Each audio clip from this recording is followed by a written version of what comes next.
बिल्कुल। और डॉक्टर सूर्यकांत, एक तो यहाँ पर हमें डॉक्टर चावला ने बताया कि कैसे ऑक्सीजन की कमी अगर आपको हो रही है तो क्या आप खुद से कर सकते हैं अगर ऑक्सीजन सपोर्ट नहीं है। लेकिन मैं एक दूसरी चीज की बात आपसे करूंगी, रेमडेसिविर।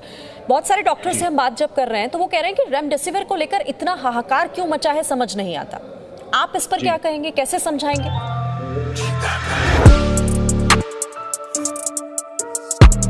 नहीं, बिल्कुल। मैं तो आपके दर्शकों से भी कहूंगा, अपने डॉक्टर्स जो फ्रेटर्निटी है उसको भी कहूंगा कि रेमडेसिविर बिल्कुल गेम चेंजर नहीं है। आप देखिए, लेटेस्ट चाहे वो सीडीसी की गाइडलाइंस हों, डब्ल्यूएचओ की जो गाइडलाइंस हों, उन सब ने कहा है कि गेम चेंजर अगर है तो दो चीजें हैं, एक है ऑक्सीजन और दूसरा है डेक्सामेथासोन यानी कि स्टेरॉइड। अब ये जो रेमडेसिविर को लेके कालाबाजारी हो रही है और बहुत इसके लिए लोग पीछे भाग रहे हैं, उसका कारण क्या है कि पिछले साल जब हमने कोविड की शुरुआत की तो सबसे पहले फर्स्ट प्लेयर आया वो हाइड्रोक्सीक्लोरोक्वीन आया, और हाइड्रोक्सीक्लोरोक्वीन 2-3 महीने में फ्लॉप हो गया।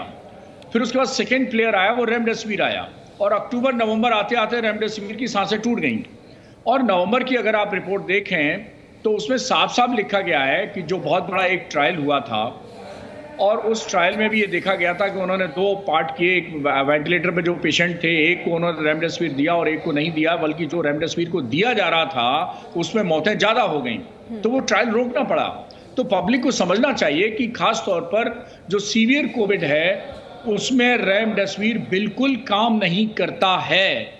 इसलिए रेमडेसिविर की आवाज़ लगाना बंद कर दीजिए, इसके पीछे मत भागिए। और जब आप इसके पीछे भागना बंद कर देंगे, मैं क्या बताऊं, हमारे आईसीयू में एक मेडिकल रिप्रेजेंटेटिव भर्ती हो गया, और जब भर्ती हुआ तो रेमडेसिविर के इंजेक्शन अपने आप लेके आया।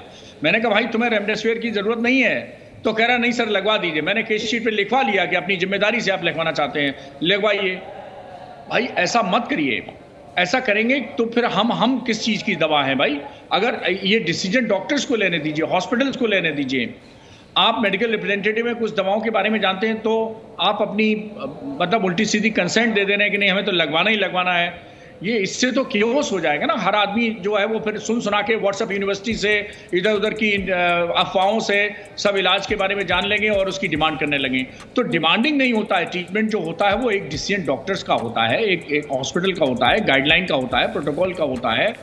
और मैं आपके दर्शकों को फिर क्लियर कर दूं कि रेमडेसिविर बिल्कुल गेम चेंजर नहीं है।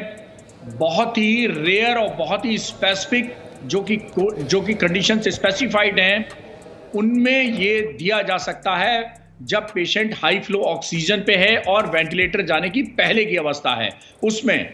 लेकिन उसके एक बाद जब डिसीजन ये हो गया कि सीवियर कोविड डिक्लेयर कर दिया, वेंटिलेटरी सेटिंग में जाने की तैयारी हो गई, तो रेमडेसिविर का कोई रोल नहीं है। इसी तरह 90% से सैचुरेशन कम है, होम आइसोलेशन में है। बहुत सारे हमने देखा लोग होम आइसोलेशन में और घर पर रेमडेसिविर के इंजेक्शन लगवा ले रहे हैं।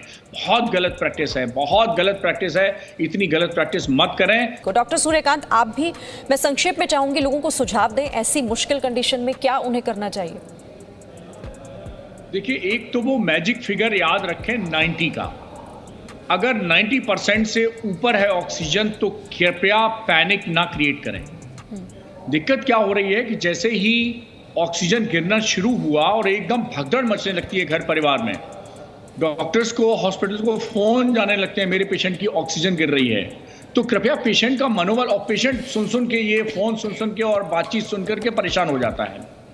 और जब पेशेंट के अंदर नेगेटिविटी होगी, घबराहट होगी और नेगेटिव थॉट्स होंगे, तो मैं आपको बता दूं ऑक्सीजन लेवल और गिरेगा। अगर आप पेशेंट का मनोबल बढ़ाएंगे और कहेंगे घबराने की कोई ज़रूरत नहीं, भाई डॉक्टर साहब ने बताया है कि 90 से ऊपर है तो घबराने की कोई ज़रूरत नहीं, आपका तो अभी 93 है, 94 है, इसलिए बिल्कुल मत घबराइए।